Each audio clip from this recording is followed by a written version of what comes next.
And that got us really thinking about, hang on a minute, we're thinking about special bikes and beetroot juice and aerodynamics and training regimes, but are we thinking about ourselves? So here's what we found. We researched and looked across the high-performance system. We found teams that underperform and overperform. I'll start with underperforming teams. Here's some of the characteristics that we see. First of all, we saw that at the moment of the Olympic Games, or the big competitions, the team members pulled apart under pressure. So they might have been going along all nice and dandy for 4 years. When it came to the crunch, the tensions actually stretched and broke team bonds. That was the first signature that we saw. We also saw blame, high levels of blame in the team, particularly after the event, where you've literally got people saying it was your fault. It was your fault. You should have done this. There was also that inverse of blame. I don't know if you'll recognize this one, where people say, I did my bit, which is a bit like saying, you didn't do your bit. I was great. That's blame too. Poor behaviors were accepted. So someone's having a bad day, someone's having bad behaviors, and they could be quite obvious, stomping about in the team, or it could be some of those quite nasty, insipid team member meeting behaviors where you see someone going, some of those, they happen, of course they're going to happen, but they were accepted. The team manager or the team leader just went, let's not deal with it. Just let it go. And that standard is the standard that they became. So there's a lack of trust in that people weren't being brought into the equation when they should have been. A lack of norms. A norm is, how does it work around here? The team principles, the charter. This is the way we live. They didn't really know what those were. And lastly, low levels of empathy. Now I'm thinking, I'm a scientist. I want to talk about superbikes. I want to talk about the latest nutrition regimes or innovation programs. And now I'm having to switch my thinking to empathy is a unit of currency for performance. Because if I understand each other, if the team understands each other, we're more likely to trust each other. Therefore, we're more likely to have those powerful conversations, and therefore we're more likely to be able to see the threats and take the opportunities. Right, let's be a bit more positive about it. What do we see in the teams that outperformed expectations? Almost the opposite, not quite. They pulled tight under pressure. The bonds between them became even stronger.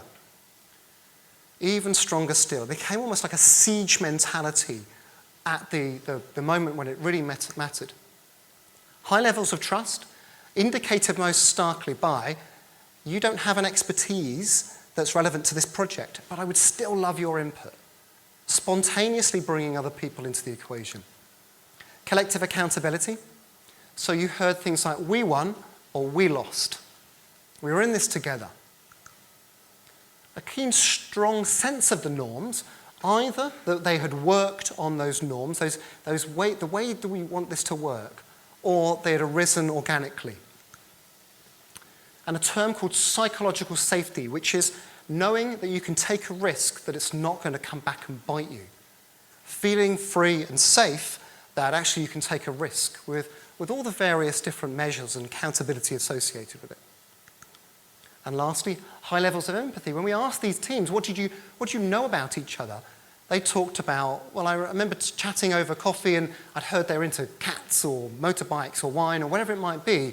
They knew something about each other. Now, this is a nice picture of the England football team. It's quite a strange thing to say that, actually, but it's a signature of a high-performance team. So this picture is taken from the quarter-final with Sweden at the World Cup, the last World Cup. And this chap here, Dele Alli, has just headed the ball into the net to go 2-0 up. And they're having that little kiss and cuddle moment. And this is the leader over here, a chap called Harry Kane. He's got the captain's armband on there, and he's pointing. He is pointing not to the ref, not to set up the next play. He is pointing to the person that passed the ball over to Dele Alli. So he is passing the praise on. And this is a signature of high-performance teams, that you diffuse the praise. You recognize the contributors to the success. Strangely, after the 2008 games, we took that big breath in towards the London Games, and we started getting curious about high-performance teams. We spent time with NASA and the SAS, who do these unusual maneuvers similar to the Olympics, which are our peak performers. Not surprisingly, they were looking at the same characteristics. They were training the same aspects. We also then spent time with people that perform day to day, not just every 4 years, but day to day, like an ambulance worker. What do they do between cases? We spent time with air traffic control. Hands up if you like your air traffic controller to be a high performer. Not all of you, by the look of it. Some of you like to live dangerously. Well, I can only tip my hat to that. What do they do that is required for them to work at their best every single minute? And the first thing that we actually did was we worked on high-performance behaviors with the leaders. And that isn't a hierarchical thing. That's not an order and a priority thing. Oh, you're being paid the most, so we'll give you the most development. No, it was this. We had to make sure that the leaders were representing the highest standard of behaviors because they're the role models. They're the role models at which everybody is looking with a sharp eye as to what behaviors am I seeing, whether you're doing it consciously or subconsciously. Because if we then go out to everybody and say, this is the standard that we want, the worst thing that could happen, the first thing that could ruin it, is they go, I'm not doing it because my boss isn't.